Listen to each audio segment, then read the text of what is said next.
On the podcast today, we are going to dissect Chapter 36 of the Tao Te Ching, which makes up the 36th episode of the 81 Meditations on the Tao Te Ching.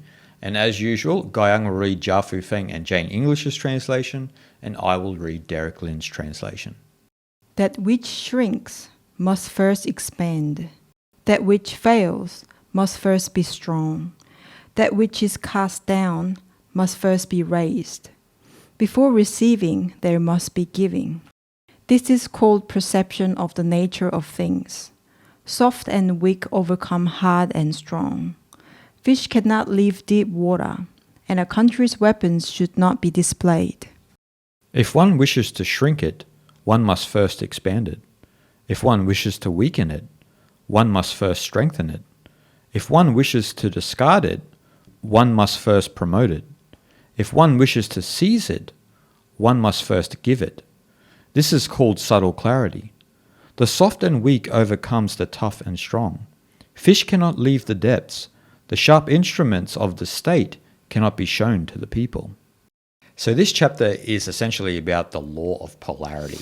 And the law of polarity, obviously in Taoism, is a big thing when we look at the theory of Yin and Yang. But we also find the law of polarity within Hermeticism. And also in Hermeticism, you have the law of gender, which obviously relates to the law of polarity as well. And so there's many different ways to read this chapter. Actually, there's only a few, but there's an interesting one from the late period of the Warring States period, isn't there? Yes. Again, the great knowledge like Tao Te Ching can be interpreted in many different ways, depends on which perception that you are coming from. But like at the late warring state of China, at around 400 to 200 BCE, around that time, again, the warring state of China, a lot of wars were happening, the territorial dispute between the countries. So around that time, when the legalists like Han Feiza was alive, around that time, this chapter was read like a conspiratorial strategy of a war and political power game, right? So here, it says, that which shrinks must first expand, that which fails must first be strong. So when the neighboring country, the king would demand, let's say Han Feiza, at that time the scholar of this the country called Wei, demand the territory of the Wei. Like, I want that bit of land of yours, right? And of course, which king would give your territory just for nothing, right? But then the other advisor to Han Feiza said, just give him a little bit, just give him a little bit of this fantasy of having power over us kind of thing. So they kind of let the king have a little piece of land of Wei, country Wei. So he has this fantasy idea of power over this other country and like the arrogance and whatnot. So again, like any king would have this idea of being powerful and this authority over other countries. And once, as we all know, once this idea of power grows and grows, then you fall for the dispute within the country. Sometimes it happens, right? So when the king becomes overly powerful, the dispute happens within the country because the power becomes too powerful, so that the other people becomes more greedy over power and whatnot. So that the dispute within becomes more often, right? So they knew this kind of secret and strategy. So that's what actually this chapter of Tao Te Ching explains, so that that which fails must be strong first. So these people of the country Wei, the Han Feiza, and others were very patient people. So they were waiting for the neighboring country to fail on its own, right? So again, it was read in this way for political and the warring the power. Yeah. Yeah. It's not the only way, but it is an interesting way. Yes. But it does relate to the essence of the law of polarity, which is the soft overcomes the hard eventually. Yes.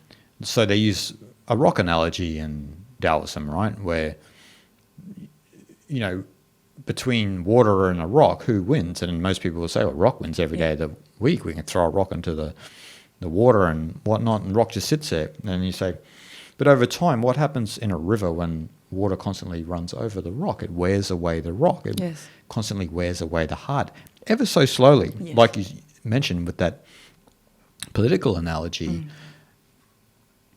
that the soft overcomes the hard. Yes. In not trying to do it. Yes. Having ultimate patience.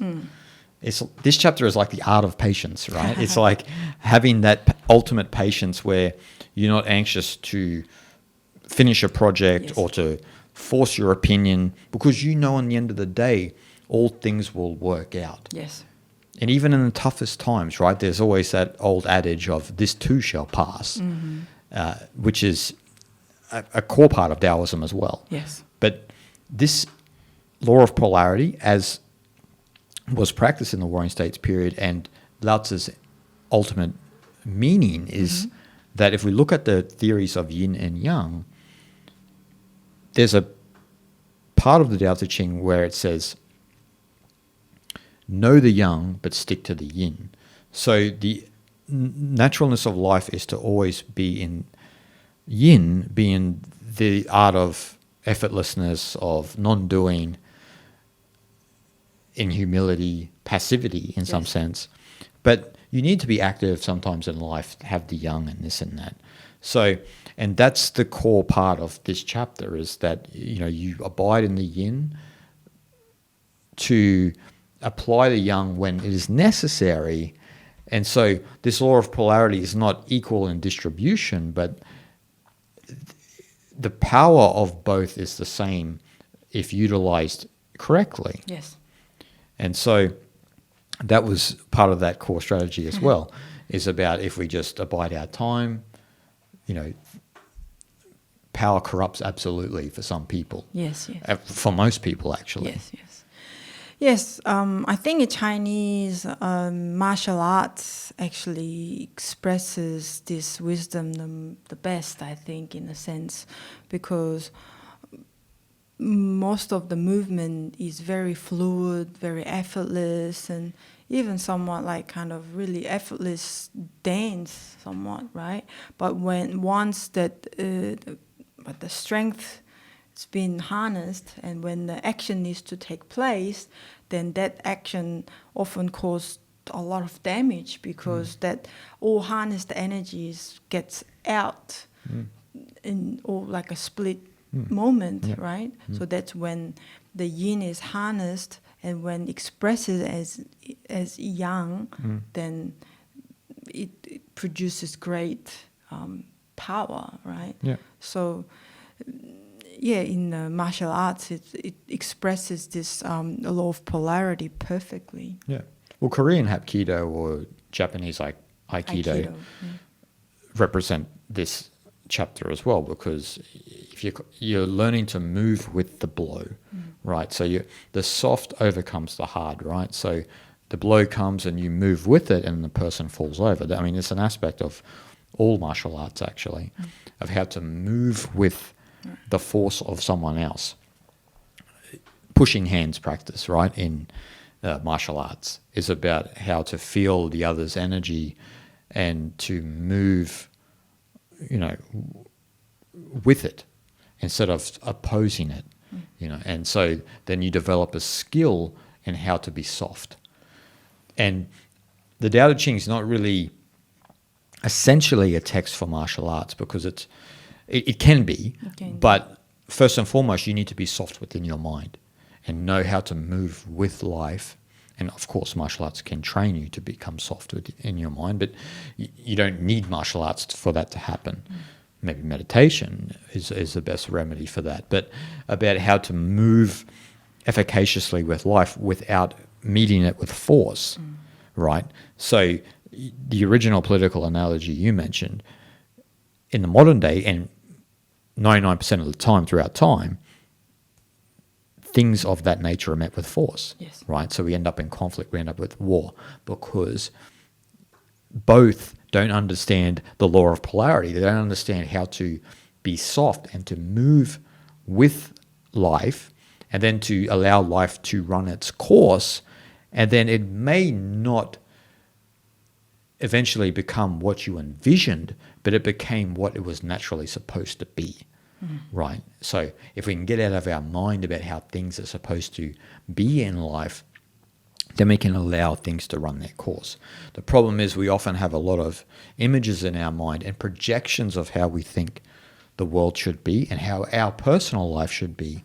And so we're always in our way, where the Tao is saying, hey, but your life can be like this, but you're not willing to accept what the Tao is presenting to you.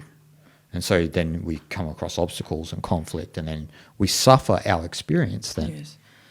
Yes, again, when we meet something unexpected on something that you were doing, right? Then, as you said, most of the time, unfortunately, we try to deal with the force, right?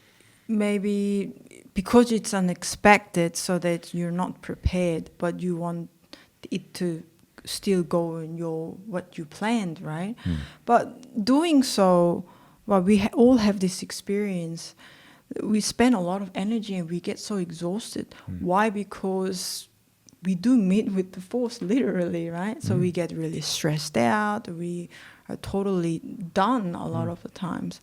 But again, that's the moment when we need to learn to surrender, in a sense. Again, be patient and going with the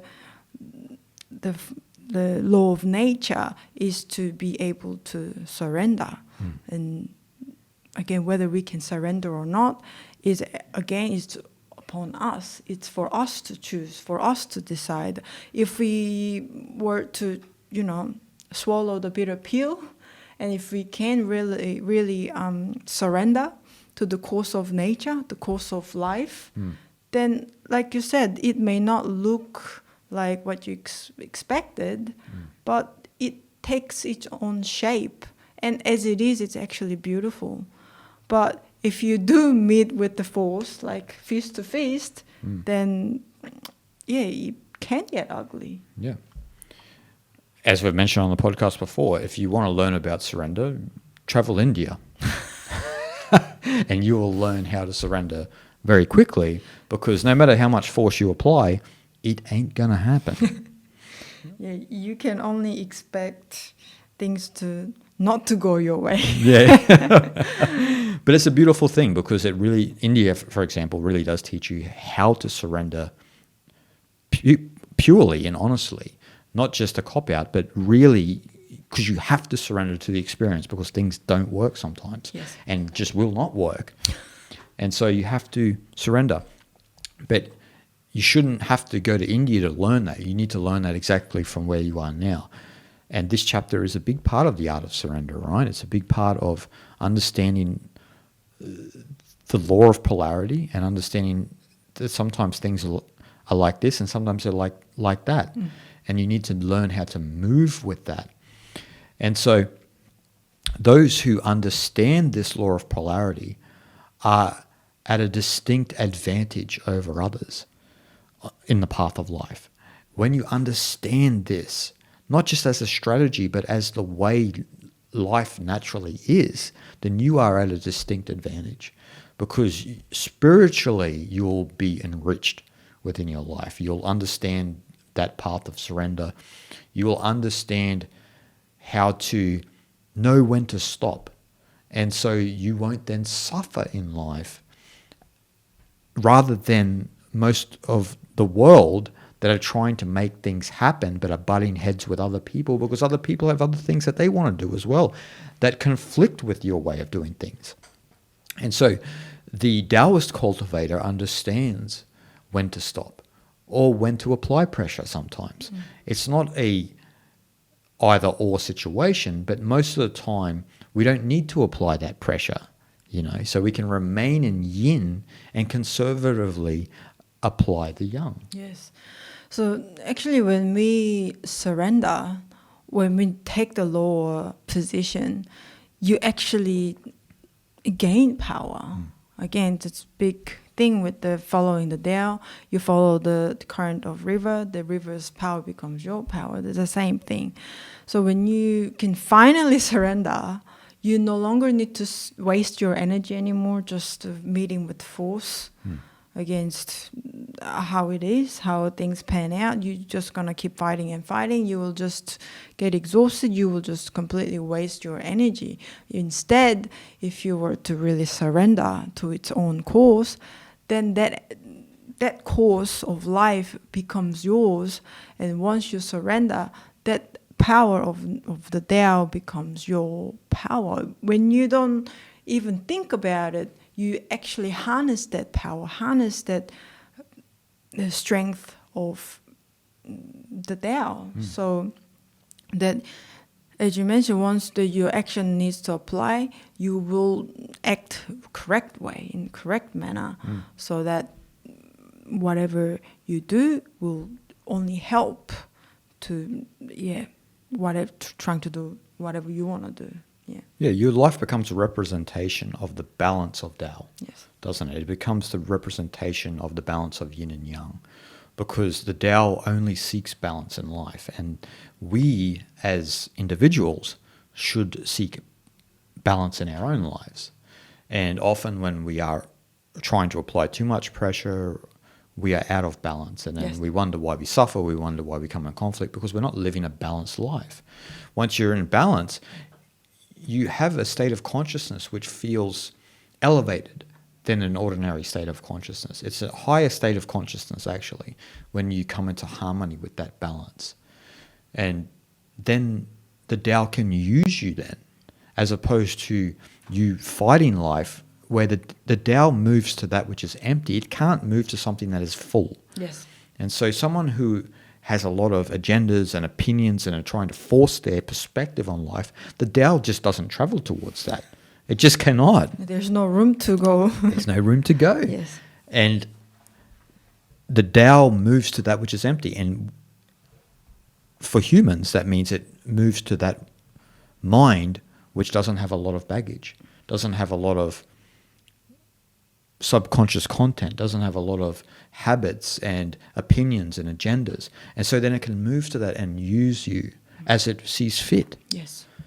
And once you mentioned balance, what I love about, again, the Taoism, the Tao Te Ching, is that where there is up, there has to be down. Where there is low, there is going to be high. So it always seeks the balance. That means it always brings to original place where it's supposed to be, where it should be. It can't keep going up. It can't keep going down, right? It's just the way nature is, way things are. And the way of nature, the Tao always will bring things into place where it's supposed to be, its original place, whether that's I don't know, a thing or your life or what you're trying to do or yourself as a human being. It'll always bring to its original place. That's when you only follow the Tao. That's only when you understand the Tao. As you mentioned earlier, when you do understand, you have such advantage in life. So if you don't understand, you're disadvantaged. Yeah, right? exactly. It's quite simple. That is the art of patience, right? It's in following that, some people will say, oh, but I need it done now. Or how come it's taking so long? The Tao has time. Yes. Infinite. Infinite amount of time. It does not care about our petty little concerns. And so you need to humble yourself and surrender to that and understand that, okay, the situation is like this now. It may change and alter in a day, maybe a week, maybe 10 years. But it will change ultimately. Nothing remains the same for too long. And so that's something that we always have to remember. I know that we think that we've been around forever and that we're going to be around forever. Newsflash, we're not going to be around forever, and we have not been around forever. But it's about finding that balance in this limited time that we have as a human being, finding that ultimate consciousness of Tao within our life now, rather than putting it off for too late. And so that's what this chapter is about. It's about finding that balance in our life, surrendering to it, so then we become that ultimate vessel for the Tao to express itself. Beautiful. Okay, guys, we hope you enjoyed, and we'll see you guys next time.